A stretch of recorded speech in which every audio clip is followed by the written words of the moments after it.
नमस्कार। नमो राघवाय।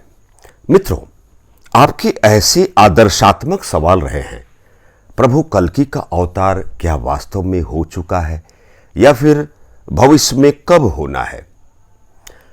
कलयुग का समापन का क्या वास्तविक समय आ चुका है और सतयुग का आगमन कब होना है? ऐसे आदर्शात्मक सवाल बिल्कुल सोचने के लिए हम सबों को मजबूर कर देती है। अर्थात युग परिवर्तन के क्या वास्तविक दौर में हम आ चुके हैं? उसके सिम्टम्स कौन से हैं कि कलयुग क्या जाने वाला है? हमारे सनातन धर्म के आधार 2 धर्मशास्त्र हैं, 18 पुराण हैं और 4 वेद हैं। मानवीय जीवन में मनुष्य की संपूर्ण समस्या के शानदार समाधान का प्रयास करने का तरीका भी यह धर्मशास्त्र और पुराण सिखाते हैं। मित्रों, जो कलयुग आता जाएगा अर्थात अपने पराकाष्ठा दौर में आएगा, त्यों त्यों धर्म, सत्य, पवित्रता, क्षमा, दया, मनुष्य की आयु, मनुष्य का बल और मानव की स्मरण शक्ति का लोप होता चला जाएगा। यह धर्मशास्त्र में इसका सुंदर तरीके से उल्लेख है। मैं बहुत सारी ऐसी बातों को आपके समक्ष प्रस्तुत कर रहा हूं, एक एस्ट्रोलॉजी के बिल्कुल अलग तरीके से मैं स्वयं को हाजिर किया हूं आपके सामने। अर्थात जब प्रभु कल्कि अवतार लेंगे तो सतयुग का आगमन स्वयंमेव हो जाएगा। यह भी सुंदर तरीके से धर्मशास्त्र में इसकी व्याख्या की गई है। यह भी मैं बताऊंगा कि वह कौन सा मुहूर्त काल होगा जब सतयुग आ चुका रहेगा, अर्थात जिसे मनुष्य ज्योतिषी गणना से यह जान सकेगा कि सतयुग आ चुका है।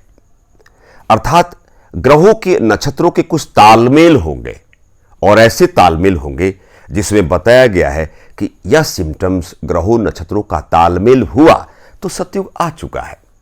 मित्रों, श्रीमद् भागवत पुराण के 12 स्कंध के अध्याय 2 में श्लोक संख्या 18 है, जिसमें प्रभु कल्कि अवतार के बारे में बहुत शानदार और सुंदर तरीके से बताया गया है। संभल ग्राम की बात की गई है। यद्यपि यह बात अलग है कि संभल ग्राम 2 जगह है हमारे भारत में, एक उड़ीसा में है और दूसरा उत्तर प्रदेश के मुरादाबाद जिले में है। श्लोक संख्या 18 में बताया गया है कि संभल ग्राम मुख्यस्य ब्राह्मणस्य महात्मनः भवने विष्णु यशसः कल्किः प्रादुर्भविष्यति। अर्थात विष्णु यश नाम के एक श्रेष्ठ ब्राह्मण होंगे और उन्हीं के घर में भगवान कल्कि जन्म लेंगे, अर्थात अवतार लेंगे। यह सुंदर तरीके से और भी श्लोक संख्या में बताया गया है कि देवदत्त नाम के घोड़े पर सवार होकर वह दुष्टों का संहार करेंगे। संभल ग्राम में वह जन्म लेंगे। परंतु अगले चरण में यह भी बताया गया है कि जैसे जैसे कलयुग अपने पराकाष्ठा पर पहुंचेगी, मानवीय जीवन में एग्जैक्टली 35 प्रकार के दुर्गुण आ जाएंगे, अर्थात वो सिम्टम्स होंगे। वह सिम्टम्स में मुख्य सिम्टम्स अभी बचे हुए हैं, अर्थात कलयुग अभी गया नहीं है। मित्रों, प्राणियों के शरीर बहुत छोटे हो जाएंगे और रोगग्रस्त होने लगेंगे। धर्म में पाखंड की प्रधानता बढ़ जाएगी। चारों वर्ण के लोग शूद्रों के समान हो जाएंगे। गाय छोटी हो जाएंगी और बकरियों की तरह दूध देने लगेंगी। कलयुग के अंतिम फेज में जब मनुष्य अर्थात हम पहुंचेंगे तो मनुष्य की परम आयु 20 से 30 वर्ष की रहेगी। 4 धाम के मार्ग बाधित हो जाएंगे, वहां मनुष्य नहीं पहुंच पाएगा। माता गंगा, यमुना, गोमती सूख जाएंगी और लोग दूर के तालाब को ही तीर्थ समझेंगे और गंगा, गोमती और अपने माता पिता का तिरस्कार करेंगी, उनकी उपेक्षा करने लगेंगे। जीवन का सबसे बड़ा पुरुषार्थ अपना पेट भरना, यही हो जाएगा। और धान, जौ, गेहूं के जो पौधे होते हैं वह भी बहुत छोटे हो जाएंगे। बिजली खूब चमकेगी, बारिश नहीं होगी, भूकंप हर पल हर घंटे विश्व में आता दिखाई देगा। अर्थात ऐसे बहुत सारे सिम्टम्स हैं कि कलयुग मानो जाने वाला है। मित्रों, कलयुग की जो आयु है, मैंने पहले के एपिसोड में बताया था कि मनुष्य अपने पाप कर्म से, अपने अनैतिकता में लिप्त होने के कारणवश जो 4,32,000 की आयु सीमा थी, मात्र 5,000 वर्ष उसको मनुष्य ने सिमटा दिया। कभी कभी सोचने पर हम मजबूर हो जाते हैं कि क्या एक युग मात्र 5,000 वर्ष की हो सकती है। देवताओं की जो वर्ष गणना से जो 1200 वर्ष को कलयुग की आयु सीमा में आरोपित अर्थात फिक्स किया गया, यही मनुष्य की गणना के अनुसार वह 4,32,000 हुई। परंतु मनुष्य ने गलती करी, अनैतिकता में हम लिप्त हो गए, और जिसकी सुंदर व्याख्यान श्रीमद् भगवत गीता में किया गया है। भगवान श्री कृष्ण के मुखार बिंद से बताया है, लॉर्ड कृष्णा ने अर्जुन को बताया है कि मनुष्य पाप कर्म करेगा, और यह 4,32,000 आयु सीमा से घटकर मात्र 5,000 वर्ष हो चुकी रहेगी। 600 वर्ष पहले 15वीं शताब्दी में उड़ीसा राज्य में स्वामी अच्युतानंद दास सहित 4 सखा अर्थात पांचों मिलकर 5 सखा ने, जो भगवान चैतन्य महाप्रभु के शिष्य थे, एक भगवान के अवतार के रूप में थे, और प्रभु श्री जगन्नाथ जी के निर्देश के अनुसार यह इन्होंने भविष्य मालिका पुराण की रचना की, मानव के कल्याण के लिए। उसमें भी प्रभु कल्कि अवतार के बारे में सुंदर तरीके से व्याख्या की गई है और बताया है। उसमें उस शास्त्र के माध्यम से भविष्य मालिका पुराण में यह बताया गया है कि कलयुग का अंतिम समय आ चुका है। अर्थात जब शनि देव ग्रह गोचर की व्यवस्था में 29 मार्च 2025 को मीन राशि में प्रवेश करेंगे, तो कलयुग के समापन का दौर शुरू हो जाएगा। अर्थात उसमें यह भी बताया गया है कि जैसे ही मीन राशि में शनिदेव प्रवेश करेंगे तो उसमें कई प्रकार की समस्या आने लगेगी, और अनजान अज्ञात बीमारियों का आगमन होने लगेगा, अकाल पड़ने लगेंगी, भूकंप खूब आने लगेंगे, अग्नि का प्रकोप, अग्नि प्रलय खूब बढ़ने लगेगा। जल प्रलय से हमेशा युग का समापन हुआ है, और जल प्रलय का समावेशित कालखंड का आरंभ हो जाएगा। अर्थात मार्च 2025 से पवन प्रलय, आंधी तूफान जैसी समस्या भी खूब आने लगेगी। खाने के खाद्य संकट का सामना मनुष्य करने लगेगा, और तीसरा विश्व युद्ध भी शुरू हो चुका रहेगा।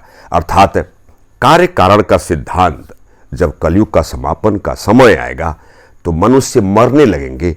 अर्थात उस कार्य को कंप्लीट करने के लिए रीजन कार्य दोनों एक दूसरे पर डिपेंडेंट होते हुए थर्ड वर्ल्ड वॉर शुरू हो जाएगा। मित्रों, यह भी बताया गया है धर्मशास्त्र के माध्यम से कि सतयुग जो युग था वह तपियों का युग था, और त्रेता युग कपियों का युग था, द्वापर युग भगवान श्री कृष्ण का समय काल जब चक्र था तो वह गोपियों का युग था, और वर्तमान मौजूदा काल यह कलयुग जो भक्तों का युग है। इसमें सुंदर तरीके से बताया गया है कि जब कलयुग की पराकाष्ठा कालखंड का समापन होगा और सतयुग का आगमन जब होने लगेगा, तो चारों युग के भक्त इस अनंत युग में फिर से धरती पर आएंगे अथवा आ चुके हैं। भविष्य मालिका पुराण में इसे सुंदर तरीके से भी व्याख्यायित किया गया है, और गोस्वामी तुलसीदास जी ने भी यह बताया था।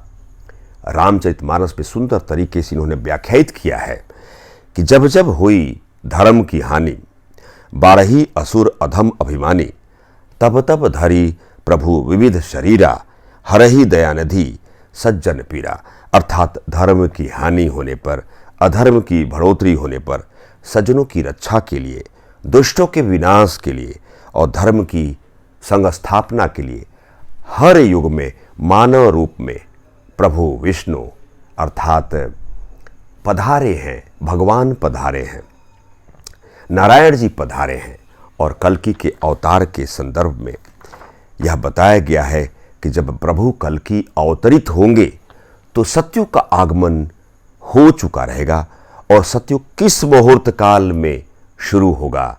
श्रीमद् भागवत पुराण के 12 स्कंध के श्लोक 24 में बड़ा सुंदर तरीके से मित्रों यह बताया है, यदा चंद्रश्च सूर्यश्च तथा तिष्य बृहस्पति एक राशौ समिष्यन्ति तदा भवति तत्कृतम्। मित्रों, इसका तात्पर्य है कि जिस मुहूर्त काल में, जिस समय, जिस कालखंड में चंद्रमा, सूर्य, बृहस्पति एक ही समय, एक ही साथ पुष्य नक्षत्र के प्रथम पल में प्रवेश करके एक राशि पर आते हैं, उसी समय सत्युग का प्रारंभ होता है। मित्रों, मानव जात से संबंधित प्रत्येक मनुष्य का धर्म है यह सोचना कि इस मर्तलोक में हम क्यों पधारे हैं। अपने नियत को साफ सुथरा तरीके से रखते हुए, अपने कर्तव्यनिष्ठ भाव से अपने आत्म संकल्पना को मजबूत प्रदान करते हुए हम प्रभु के शरण में जाएं, धर्मशास्त्र का अध्ययन करें, 18 पुराण हैं उनका अध्ययन करें, वेद को समझने की चेष्टा करें और अपने जीवन को एक आदर्शात्मक तरीके से पूर्ण करते हुए मानवीय जीवन में अपने सार्थकता को पहचाने और सुंदर तरीके से एक एथिकल मोरल वैल्यू का इंटरप्रिटेशन करते हुए अपने जीवन को सार्थक बनाएं। मित्रों, एक छोटी सी व्याख्यान के तहत नमो राघवाय, नमस्कार।